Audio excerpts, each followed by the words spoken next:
एक बार अपनी सच्ची श्रद्धा के साथ जय श्री राम जय बागेश्वर धाम जरूर बोले दोस्तों। हल्दी के धार्मिक महत्व के बारे में आपको आज के वीडियो में बताऊंगी। कैसे इसके प्रयोग से बुद्धि बल बढ़ाया जाता है और अगर विवाह में रुकावटें आ रही हैं तो हल्दी का कौन सा प्रयोग करके आप विवाह का योग निकट ला सकते हैं। साथ ही साथ आपको यह भी बताएंगे कि ग्रहों के दोष जिसकी वजह से जीवन में अनेकों कठिनाइयां घर कर जाती है, उसे कैसे हल्दी का सही प्रयोग करके दूर किया जा सकता है। तो बने रहें आज के इस विशेष वीडियो में, क्योंकि ये महत्वपूर्ण जानकारी आपको किसी और चैनल पर इतनी आसानी से और विस्तार पूर्वक नहीं मिलेगी। मुझे पूरा यकीन है कि ये वीडियो आप सभी के काम जरूर आएगा, क्योंकि सिर्फ एक हल्दी से ही बहुत सारे कष्टों का निवारण संभव है। तो बिना देर किए अब आपको ये जरूरी जानकारी बता देते हैं, लेकिन उससे पहले अगर आप चैनल पर नए हैं तो चैनल को सब्सक्राइब कर दीजिए ताकि बागेश्वर धाम की कृपा सदैव आप पर बनी रहे।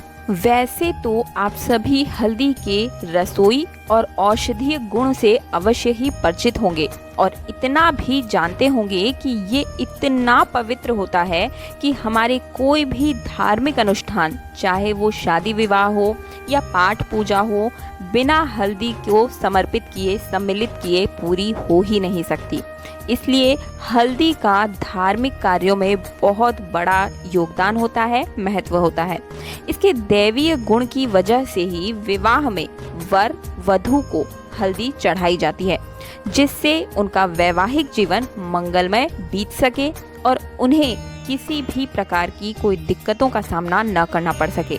मुझे पता है कि ये सब जानकारी आपको ऑलरेडी पता होगी, लेकिन मैंने फिर भी इसलिए बताया है ताकि कुछ लोगों को अगर अज्ञानता है तो वे भी इसके महत्व को समझ जाएं। अब सबसे ज़रूरी बात आपको बता दे रही हूँ, हल्दी का सीधा संबंध बृहस्पति ग्रह से होता है और इस प्रयोग में आप पिसी हुई हल्दी का प्रयोग यानी कि मार्केट की हल्दी का प्रयोग बिल्कुल नहीं करेंगे। ये बात मैं आपको पहले ही बता देती हूँ। आपको खड़ी हल्दी लेनी है और फिर उसे पीसना है हाथों से। इस बात को ध्यान रखें, मिक्सी में बिल्कुल ना पीसें। आप इसे किसी पत्थर या सिलबट्टे पर ही पीस कर प्रयोग करेंगे, पहले ही बता दे रही हूँ, ठीक है। तो हल्दी का सीधा संबंध बृहस्पति ग्रह से होता है, इसलिए ऐसा माना जाता है कि जिस भी व्यक्ति का बृहस्पति ग्रह दोष यानी जिस व्यक्ति के जीवन में वैवाहिक चीजों को लेकर कष्ट भरा हुआ है, कष्टों का निवारण नहीं हो रहा है, बार बार शादी कहीं भी तय हो रही है लेकिन किसी न किसी कारणवश टूट जा रही है, योग नहीं बन रहे हैं, संतान के योग नहीं बन रहे हैं, वैवाहिक जीवन कष्टकारी चल रहा है, विवाह हो गया है लेकिन उसके उपरांत भी जीवन कष्टमय चल रहा है और आर्थिक समस्याओं से भी अगर पीछा नहीं छूट रहा है, तो ऐसे में भी आप इस उपाय को कर सकते हैं। इन सभी परिस्थितियों को, परेशानियों को सामने रखने के लिए क्या होता है, बृहस्पति दोष।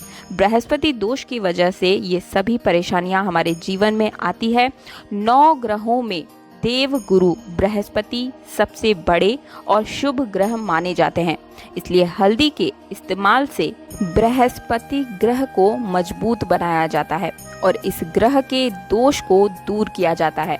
अब आप ध्यान से सुनिए कि कैसे हल्दी का इस्तेमाल से आप ये प्रयोग कर सकते हैं। आप अपने घर में जब भी पूजा पाठ करते हैं तो अपने कलाई पर या फिर गर्दन पर, जो हमारी गर्दन होती है जिसे हम कंठ बोलते हैं, वहाँ पर आप हल्दी का एक छोटा सा टीका अवश्य लगाएं।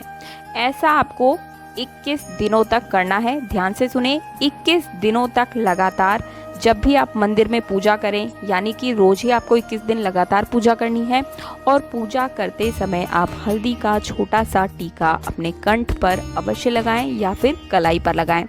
स्त्री हो या फिर पुरुष, दोनों एक छोटा सा टीका अवश्य लगाएंगे। इसे लगाने का कोई खास समय नहीं है, पर नहा धोकर ही आप जब सुबह की पूजा करें तो इस कार्य को अवश्य कर लें, तो शुभ माना जाता है। जिस भी स्त्री या पुरुष के शादी का योग नहीं बन पाता है, उसे हल्दी का टीका जरूर से जरूर 21 दिनों तक लगाना चाहिए। इसके साथ ही हमारे धार्मिक ग्रंथों में हल्दी का दान करना बहुत ही शुभ माना जाता है। इससे परिवार में सुख शांति बनी रहती है और धन धान्य की भी कभी कोई कमी नहीं रहती है। इसलिए हल्दी का दान विशेष रूप से बृहस्पतिवार के दिन अवश्य ही करना चाहिए। इससे भी बृहस्पति ग्रह में मजबूती आती है। बहुत से घरों में नकारात्मक शक्तियाँ जो है वो घर कर जाती है और घर में अशांति बनी रहती है। बात बात में झगड़े होने लगते हैं, कलेश होने लगता है।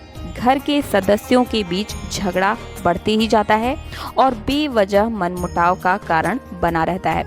ऐसे घर में बाहरी दीवारों पर एक कच्ची हल्दी का टुकड़ा लेकर रेखा खींच देनी चाहिए। ध्यान से सुनिएगा दोस्तों, आपको क्या करना है, कच्ची हल्दी का टुकड़ा लें आप और घर की जो बाहरी दीवारें हैं वहाँ पर आपको उस लकड़ी से रेखाएं खींच देनी चाहिए चारों तरफ। ऐसा करने से घर में नकारात्मक ऊर्जा प्रवेश नहीं कर पाती है और जो नकारात्मक ऊर्जा पहले से मौजूद है वो भी चली जाती है, दूर हो जाती है और आगे चलकर ये प्रवेश बिल्कुल नहीं करेगी। तो ऐसा सभी घरों में आप सभी को अवश्य रूप से करना चाहिए। मुझे पता है आप में से कोई भी इस उपाय को नहीं करता होगा। अगर किसी ने किया है तो मुझे कमेंट बॉक्स में ज़रूर बताएं। और ये वाला जो उपाय मैंने आपको बताया है लकीर वाला, वो आप अवश्य ही कीजिएगा। जिन व्यक्तियों को लगता है कि उनका शुभ समय नहीं चल रहा है, किसी भी कार्य में सफलता नहीं मिल रही है, तो ऐसे व्यक्ति को जब भी किसी विशेष कार्य से घर से बाहर जाना हो तो नहाते समय एक चुटकी भर हल्दी अपने नहाने के पानी में डाल दें और फिर उस पानी से आप स्नान कर लें। ये बहुत ही शुभ माना जाता है और व्यक्ति के जीवन में शुभ योग बनने लगते हैं। जैसे कि नया व्यापार की शुरुआत हो सकती है, नई नौकरी की शुरुआत हो सकती है, नए जीवन साथी के घर में आने की शुरुआत हो सकती है, आपके जीवन में आने की शुरुआत हो सकती है। जिस कन्या को मन चाहे वर की इच्छा हो उसे, ध्यान से सुनिएगा, मन चाहे वर के लिए रोज सुबह सूर्य को जल चढ़ाते वक्त लोटे में थोड़ी सी हल्दी मिलाकर रोज सूर्य भगवान को जल अवश्य चढ़ाना चाहिए। ऐसा करने से कन्या के शादी के योग जल्दी बनने लगते हैं। मन चाहे वर से विवाह होने की जो है चांसेस बढ़ जाते हैं। कि आप विलक्षण बुद्धि के स्वामी हो तो हल्दी की माला से किसी भी मंत्र का जाप करें। इससे मानसिक विकास तेजी से होने लगता है। बहुत तेजी से आपका मानसिक विकास होगा। कोई भी मंत्र आप पढ़ सकते हैं, चाहे तो गायत्री मंत्र पढ़ सकते हैं या फिर कोई भी मंत्र हो सकता है वो, लेकिन आपको उस माला को, जो हल्दी की माला हो, उससे ही जो है मंत्र का जाप करना चाहिए। इससे मानसिक विकार पूरी तरह से दूर हो जाएंगे और बुद्धि बहुत ही ज़्यादा प्रबल हो जाएगी। बहुत ही ज़रूरी है, जब भी आप मंत्र पढ़ते हैं तो बस आपको हल्दी की माला ही तो लेनी है, तो एक बार कर लीजिए। करने में क्या जाता है, हो सकता है कि इसके प्रभाव से आपका पूरा जीवन बदल जाए। और मुझे यकीन है कि कई लोगों के जीवन में बदलाव आया है। मुझे कई लोगों के कमेंट आते हैं और जिनकी नौकरी लग जाती है उनका कमेंट पढ़कर जो खुशी होती है वो मैं आप सभी को बयां नहीं कर सकती। और एक बार सच्ची श्रद्धा से जय बागेश्वर धाम कमेंट बॉक्स में ज़रूर लिख दीजिएगा। और अगर आप सभी को मेरा मार्गदर्शन पसंद आया है, मेरी आवाज़ पसंद आई है, तो चैनल को सब्सक्राइब करके पास वाले बेल आइकन को जरूर दबाया कीजिए दोस्तों, ताकि सबसे पहले मेरे वीडियो की नोटिफिकेशन सिर्फ और सिर्फ आपको मिल सके। वीडियो को ज़्यादा से ज़्यादा शेयर किया कीजिए ताकि हर सनातनी तक इन उपायों को हम पहुंचा सके। अगर किसी के भी कष्टों को हम दूर करने का माध्यम बन सके तो इससे बड़ा पुण्य का काम कोई नहीं हो सकता। मिलती हूँ अगले वीडियो में। जय श्री राम, जय बागेश्वर धाम।